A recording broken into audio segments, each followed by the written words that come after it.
오늘도 주님 안에서 승리하는 복된 하루가 되시기를 간절히 축원을 드립니다. 우리가 지금 살아가는 이 시대를 불확실성의 시대라고 이렇게 이야기합니다. 이게 뭐든지 확실한 것이 그렇게 많지 않다는 것이고, 더 나아가서는 믿을 만한 것이 흔치 않다라는 겁니다. 그래도 예전에는 우리는 사람들이 말하면 물론 거짓을 말하는 사람도 있긴 하지만, 그래도 사람의 말을 우리가 믿어주려고 하고 또 어떤 사건에 대해서 우리가 믿으려는 마음들이 많이 있었는데, 지금은 직접 눈으로 보고도 믿을 수 없는 그런 시대 가운데 사실 우리가 살아가고 있다는 이야기를 많이 합니다. 그래서 확실한 것을 원해서 보험을 들기도 합니다. 그런데 사실 그 보험마저도 사실 우리는 잘 믿지 못하는 경우가 있다는 것이죠. 혹시 여러분들 사람을 우리가 믿음의 대상으로 삼고 있지는 못합니다. 사람을 믿어야 되는데, 혹은 또 믿어줘야 되는데, 그런데 사람이 하는 말들을 우리가 잘 믿으려 하지 않는다는 것이죠. 실제 사건이기도 하지만 또 이런 유머가 있기도 합니다. 영국에서 어떤 사람이 평생 한 가지 습관이 있는데 매일마다 복권을 사는 거였다고 합니다. 그런데 이 나이가 이제 많고 혹은 또 병이 오랫동안 앓아서 심신이 허약한 어떤 분이 이 큰 로또에 당첨이 되었다고 합니다. 조사해 보니까 이분에게 그냥 이렇게 직접 말씀드리면 혹시라도 마음에 심장에 무리가 가서 큰 어려움이 있을까 봐, 그래서 고민하고 또한 생각하다가 이분이 교회를 다니신다는 그런 이야기를 들어서, 그래서 먼저 목사님을 찾아가서 이렇게 부탁했다는 겁니다. 이런 사정이 이만해서 이분에게 좀 목사님이 먼저 이렇게 조금 미리 잘 말씀해 주시면, 그러면은 혹시라도 사고를 우리가 미연에 방지할 수 있지 않을까라고 싶어서 왔다는 거예요. 그래서 목사님이 가셔서 그분을 찾아가서 물었습니다. 근황도 묻고 이런저런 이야기를 하다가 혹시 로또 복권 사신 적 있어요? 라고 이렇게 묻자 이분이 목사님에게 죄송한 듯 조용스럽게 대답하는 겁니다. 만약에 복권에 사신 게 당첨되면 어떻게 하시겠어요? 1등에 당첨되면 어떻게 하시겠어요? 그랬더니 아유, 그럴 리가 있겠어요. 그런데 당첨되면 내가 목사님한테 절반은 드릴게요 라고 이렇게 대답하는 거야. 그런데 이야기를 듣고 목사님이 심장마비로 가셨다는 거예요. 여러분, 물론 이제 유머이기도 하고 또 실제 사건을 기반으로 한 이야기이긴 하지만 우리 시대를 풍자하고 있는 이야기이기도 합니다. 이 땅에 우리가 사람을 믿거나 사람을 의지하며 살아갈 수가 없다는 것이죠. 우리가 하나님 한 분만을 믿고 한 분만을 의지하며 우리가 이 땅 가운데 살아가고 있는데, 우리가 왜 하나님을 믿고 의지하며 우리가 이 땅 가운데 살아가는 것일까? 라는 것을 우리가 깊이 있게 묵상하며 생각해 본다면 이유는 딱 하나입니다. 바로 하나님께서 나의 모든 죄를 용서하시고 또한 나를 구원하기 위하여 이 땅 가운데 오셔 우리의 죄를 대신 짊어주시고 또한 그 십자가의 은혜로 우리를 구원하여 주셨기 때문인 줄로 믿습니다. 그런데 우리가 이 죄사함의 은혜 또한 죄사함의 어떤 이러한 권세에 대해서 우리가 감사하며 또한 그 은혜 가운데 우리가 정말 기쁨으로 살아가야 하는 것이 분명한데도 불구하고 우리가 너무나 이 죄사함의 은혜를 가볍게 여기며 살아갈 때가 많다라는 것이죠. 마가복음의 중심 주제는 복음입니다. 복음은 어제도 말씀드렸지만 1장 1절에 말씀하신 것처럼 바로 하나님의 아들 예수 그리스도에 대하여 증거하는 것입니다. 즉 예수님이 누구시냐라는 것을 알아가는 것입니다. 예수님만 자기가 하나님의 아들이라는 것을 증거하는 것이 아니라 성경 곳곳에 예수님이 하나님의 아들이신 것을 증거하는 말씀들이 기록되어져 있습니다. 귀신 들린 사람이 바로 예수님을 하나님의 아들이라 인정하기도 하고, 십자가에 달렸던 예수님의 모습을 보고 믿지 않는 이방인 로마의 백부장이 하나님의 아들이라는 것을 고백하기도 합니다. 그런데 이 하나님의 아들이라는 것을 과연 우리가 어떻게 알 수 있으며, 혹은 또 하나님의 아들이라는 것은 과연 무엇을 의미하고 있느냐? 오늘 예수님도 당신의 입으로 직접 하신 말씀 가운데 하나가 하나님의 아들이 갖고 있는 권세가 무엇인지를 알게 해주시기 위함이었는데, 오늘 본문에 있는 말씀 10절에 있는 말씀을 다시 보겠습니다.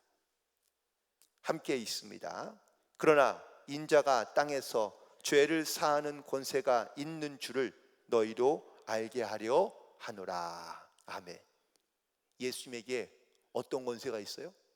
죄를 사하는 권세가 있다는 것을 알게 하기 위하여, 또한 나타내기 위하여 하나님의 아들이라는 것을 증거하고 있다라는 사실입니다.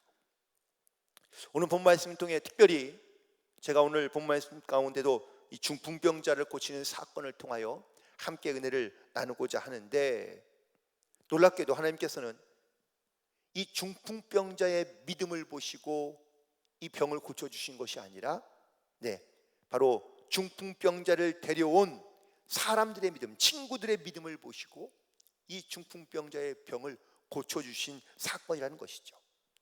대부분의 병고침의 사건 가운데 예수님께서 대부분은 다 그 병을 가지고 있는 사람이 갖고 있는 믿음을 보시고 병을 고쳐주시는 경우가 대부분입니다. 그런데 오늘 이 사건이 바로 예수님의 기적의 사건 가운데 가장 앞부분에 등장하고 있는 이유는 과연 뭘까? 자기 개인의 혹은 또 병자의 믿음을 보시고 그 병을 고쳐주신 것이 아니라 그 병자를 데려온 친구들의 믿음을 보시고 병을 고쳐주신 이 사건이 바로 마치 우리가 죄 가운데 살아가며 나의 힘과 능력으로는 우리가 도무지 구원받을 수 없지만 예수님의 그 십자가의 사건으로 우리가 구원받았다는 이 사실을 우리 가운데 믿고 깨닫고 또한 그 은혜 가운데 감사함으로 살게 하기 위하여 오늘 이 사건의 말씀을 우리에게 말씀하시며 또한 증거하고 있는 줄로 믿습니다. 오늘 본문에 있는 말씀에 5절로 다시 가보면 예수께서 그들의 믿음을 보시고 중풍병자에게 이르셨다라고 말씀하고 있습니다. 예수님께서 지금 보시는 믿음은 병자의 믿음이 아닙니다. 또 그렇다면 이 그들의 믿음을 보셨다고 말합니다. 이 그들은 바로 이 중풍병자의 친구들을 의미하고 있는데, 이 친구들의 믿음은 과연 어떤 믿음이었을까? 오늘 이 친구들이 병을 고치시는 예수님에 대한 소식을 듣고 자기의 중풍병자인 친구를 데리고 갑니다. 그런데 이 중풍병자가 걸을 수도 없는 상황이라는, 형편이라는 것을 우리가 쉽게 짐작할 수 있습니다. 왜냐하면 걸어서는 가기가 어렵기도 하고 또한 걸을 수도 없는 상태였다는 것이기 때문인 것이죠. 그래서 예수님께 가면 그래도 이 친구의 병을 고칠 수 있지 않을까라는 기대감을 가지고 예상하고 예수님을 찾아간 겁니다. 그런데 가보니 자기들의 예상과는 전혀 다릅니다. 너무 사람들이 많아서 들어갈 수도 없고 나갈 수도 없고, 또 그 예수님께 가까이 가고자 하니 너무 사람이 많아서 비집고 들어가기가 어려운 겁니다. 그럼 대부분 어떻게 생각하죠? 에이, 오늘은 힘들겠네, 여기까지인가 보네, 뭐 다음에 또 오지 뭐 보통 이렇게 생각하고 돌아가지 않을까요?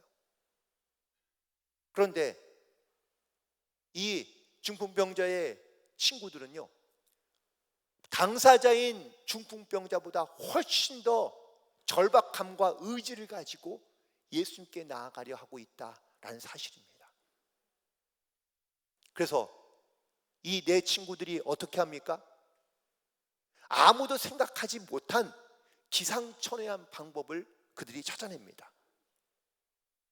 그 방법은 바로 집의 지붕으로 올라가 지붕을 뜯어내고 자기의 중풍병자인 친구를 예수님 앞에 내려놓는 겁니다. 여러분, 우리가 아는 말씀이니 또한 자주 들은 이야기이니 쉽게 생각할 수 있지만, 여러분, 과연 이들의 행동이 조금은 뭐랄까요, 독선적이고 혹은 또 비상식적인 일이라는 것을 우리가 쉽게 알 수 있습니다. 아마 밤중은 아니었겠죠? 아마 낮이었을 겁니다. 그런데 이 낮에 주인의 허락도 없이 남의 지붕을 뜯어내고, 그리고 자기의 친구인 병자를 내리는 것이, 이것이 과연 옳은 일일까요? 상식적인 일입니까? 그렇지는 않습니다. 심지어 예수님은 말씀을 증거하는 중이었고, 아마 예수님께 기도받고 싶어서 혹은 자기의 병을 고치고 싶어서 온 사람들이 아마 거기에도 많이 있었을 겁니다. 다 나름대로는 마음의 준비를 하고 순서를 기다리고 있는데, 그 질서를 깨트리고 질서를 무시하고 자기가 급하다고 남은 아랑곳하지 않고 이런 무리한 행동을 하는 것을 과연 우리가 믿음이라고 말할 수 있느냐? 우리는 이것을 믿음이라고 말하진 않습니다. 그런데 예수님은 이 행동을 믿음으로 보셨다는 거예요. 마가복음 9장 23절에 보니까 예수께서 이르시되 할 수 있거든이 무슨 말이냐? 믿는 자에게는 능치 못함이 없다 말씀하십니다. 오늘 예수님께서 보신 믿음은 바로 중풍병자 친구들의 믿음인 것인데, 그들이 갖고 있던 그런 믿음은 과연 무엇이었느냐? 그건 바로 첫 번째, 어떤 어려움이나 난관과 불가능한 현실에도 포기하지 않았다라는 이 믿음입니다. 여러분, 우리가 대부분 어려움을 만나고 힘든 일을 당하고 난관을 닥치면 어떤 마음을 먹기 쉽습니까? 내 의지를 가지고 내가 반드시 이거를 이겨내야지 라고 이렇게 담대한 마음을 가지고 나아가는 사람도 있지만, 많은 사람들이 그 난관 속에서 대부분 다 여기까지인가 보다, 그래 내가 할 수 있는 게 이거지 뭐, 나는 늘 안 되지 뭐, 이렇게 자기 자신을 포기하고 내려놓는 그러한 행동을 하며 혹은 그런 마음을 가지고 살아갈 때가 많습니다. 하지만 오늘 여기에 나오는 중풍병자의 친구들은 끝까지 그 믿음을 가지고, 마음을 가지고, 소망을 가지고, 간절함을 가지고 바로 예수님께 나아갔다는 사실입니다. 여러분, 우리가 정말 영혼군에 대한 뜨거운 마음을 갖고 있으면 어떻게 될까요? 한 번 전도해보고, 두 번 전도해보고, 세 번 전도했는데 안 돼요. 그래, 저 사람은 포기다, 저 사람은 절대 달라질 사람도 아니고 바뀔 사람도 아니니 그래 뭐 되든지 말든지 이제 뭐, 사실 우리가 이런 마음을 먹기 쉽습니다. 그러니까 저희들이 전도하기 쉬운 대상으로 자꾸 전도 대상이 바뀌어가고 있는 거예요. 그래, 내가 한두 번 말해서 쉽게 반응할 수 있는 사람, 그리고 쉽게 마음을 열 수 있는 사람, 물론 우리가 그런 사람을 만나면 너무 좋긴 하죠. 그런데 어려운 사람, 강팍한 사람, 힘든 사람을 만나면 자꾸 우리가 그 믿음의 자세를 내려놓고 그냥 포기하거나 아니면 그냥 지나치려 하는 경우가 많다는 겁니다. 오늘 이 중풍병자의 친구들의 믿음을 보며 우리가 다시 한번 하나님께 나에게 맡겨주신 영혼은 물론 쉽게 그 영혼의 마음이 돌이키면 좋긴 하겠지만, 그렇지 않다 하더라도 우리가 끝까지 포기하지 말고, 그리고 하나님을 향한 약속과 믿음을 가지고 끝까지 그 영혼을 위해 기도함으로 그 영혼을 구원할 수 있는 그런 저와 여러분 되기를 간절히 축원을 드립니다. 그리고 다음은 무엇보다 예수님에 대한 분명한 신뢰가 있었다라는 사실입니다. 여러분, 예수님에 대한 병고침의 확신이 없는데 이렇게까지 할 일인가요? 그들이 이런 믿음을 가졌던 이유가 있었겠죠. 성경에는 기록되어 있지는 않았지만 적어도 그들이 믿음이 저절로 생겨난 것이냐? 아니요, 그렇지 않습니다. 들은 바가 있기 때문에 이런 믿음이 생기는 겁니다. 들은 것이 없으면 결코 믿음이 생길 수가 없다는 것이죠. 로마서 10장 17절에 있는 말씀입니다. 그러므로 믿음은 들음에서 나며 들음은 그리스도의 말씀으로 말미암느니라. 그들이 예수의 말씀을 들을 때에 그들 가운데 믿음이 생기고, 또한 예수님에 대한 소식을 들을 때에 그들이 믿음이 생겨 예수님께 담대하게 나아간 것을 보게 됩니다. 오늘 말씀을 묵상하며 저는 이런 생각을 한번 해보게 되었습니다. 만약에 이 사람들이 지붕으로 올라갈 수 없었다면 어떻게 했을까? 그러면요, 이 사람들이 과연 포기하고 그냥 돌아갔을까? 포기할 것 같으면 진작에 포기했겠죠. 지붕이 없으면 다른 방법을 어떻게 했는지 해서라도 반드시 예수님께 자기의 병자인 친구를 데려갔을 것이라고는 그런 저는 확신이 들었습니다. 여러분, 우리의 믿음은 어떻습니까? 우리의 믿음이 정말 우리가 하나님 앞에 이렇게 간절한 마음, 주님을 온전히 신뢰하는 믿음을 가지고 우리가 하나님 앞에 기도함으로 매달림으로 나아가고 있느냐라는 겁니다. 하나님이 진짜 내 인생의 주인이 되어 내 삶을 다스리시는 그런 권세가 있는 믿음을 있는 분임을 우리가 깨닫고 내가 하나님만 의지하며 믿음으로 붙잡고 살아가고 있느냐라는 겁니다. 우리가 한 영혼을 놓고 기도하는데 여러분, 한 영혼 구원하는 것이 쉬운 일입니까? 결코 쉬운 일은 아닙니다. 하지만 우리가 그 영혼을 위하여 우리가 얼마나 간절한 마음을 가지고 믿음을 가지고 기도하느냐라는 것이 중요합니다. 예수님께서 이 믿음을 보시고 하신 말씀이 중요합니다. 5절에 있는 말씀, 작은 자야 내 죄사함을 받았느니라 라고 말씀하십니다.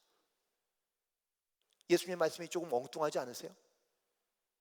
병자야 내 믿음이 내 병을 고쳤느니라 라고 말씀하시는 것이 아니라 내 죄사함을 받았느니라 라고 말씀하십니다. 그리고 하신 말씀이 10절에 인자는 땅에서 죄사하는 권세가 있는 줄을 너희에게 알게 하기 위하여 이 말씀을 하셨다고 말씀하고 있습니다. 여러분, 예수님이 병자만 고치는 능력을 가지고 계신 분이 아닙니다. 예수님은 모든 죄를 사하는 권세를 가지고 계신 하나님이신 줄로 믿습니다. 이 권세가 있기 때문에 우리가 예수님께 한 영혼을 맡기고 그 한 영혼을 우리가 구원하기 위하여 기도하고 간구하는 겁니다.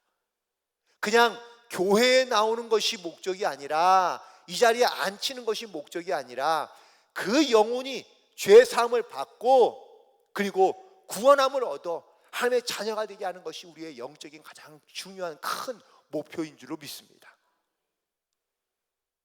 우리가 88세 이 기적을 우리가 놓고 기도하는 이유는, 죄송하지만 우리가 잘 몇 사람 전도하고 그리고 몇 사람 여기다가 다 이렇게 교회에 이렇게 앉혀서 어떤 큰 행사를 잘 치르는 것에 우리의 목적을 두는 것이 아닙니다. 어떻게든 우리가 한 영혼을 놓고 기도하는데 정말 바라는 것은 그 영혼이 죄 사함 받기를 원하는 것이지, 그리고 그가 구원받기를 원하는 마음을 우리가 간절히 기도하는 것이지, 우리가 어떠한 행사로서 이 일을 하고자 하는 것이 아니라는 겁니다. 그런데 자꾸 우리가 이 본질을 잃어버리고 그리고 우리가 하나님을 향한 이 은혜를 우리가 잃어버리게 되면 우리의 신앙, 우리의 믿음은 점점점 형식화되고 또한 개념화되기 쉽습니다. 그래서 다시 한번 우리의 마음 가운데, 우리의 심령 가운데 정말 우리가 온전히 주님을 바라보며 믿음으로 결단하며 나아갈 수 있게 되기를 간절히 소망합니다. 특별히 오늘 이 말씀 가운데 우리가 반드시 기억해야 될 말씀은 예수님께서 주신 말씀처럼 그들의 믿음을 보시고 이 병자의 병을 고쳐주신 줄로 믿습니다.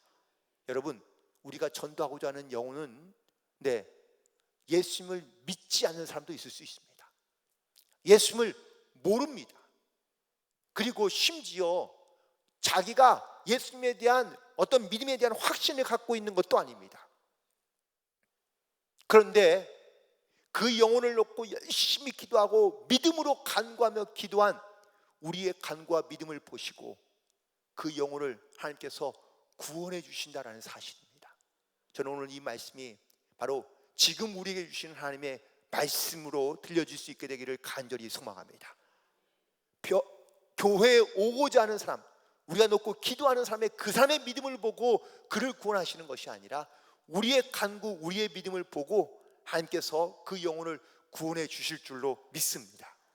오늘 그런 믿음의 간구를 가지고 오늘도 우리의 맡겨진 영혼을 위해 간절히 기도하며 또한 믿음을 가지고 구한 기도에 주님께서 응답하신 것을 믿고 우리가 오늘 사모하는 마음을 가지고 나아가는 모든 성도들이 되기를 간절히 축원을 드립니다. 특별히 여러분들 교회에서 나눠드린 여러분들 이 기도 제목, 여러분들 교회 오실 때마다 여러분들 이 기도 제목을 반드시 가져오시기 바랍니다. 물론 없으신 분들은 앞에 기도 제목이 있으니까 이 기도 제목을 보시고 함께 중보하며 기도해 주시면 좋겠습니다. 우리 잠깐 우리 통성으로 기도할 텐데 기도의 제목을 놓고 함께 기도하겠습니다. 첫 번째, 교회를 위한 기도, 그리고 두 번째, 작정자 우리를 자신을 위한 기도, 그리고 미라클 스타인 바로 영혼 구원의 대상을 놓고 있는 기도, 이 세 가지의 제목의 기도의 제목을 놓고 우리가 함께 통성으로 기도하고 자유롭게 돌아가도록 하겠습니다. 우리 주여 한번 외치고 통성으로 기도합니다. 주여! 할렐루야. 아버지 하나님, 특별히 884의 기적을 놓고 하나님의 미라클 스타를 놓고 저희 함께 중보하며 기도합니다. 하나님 아버지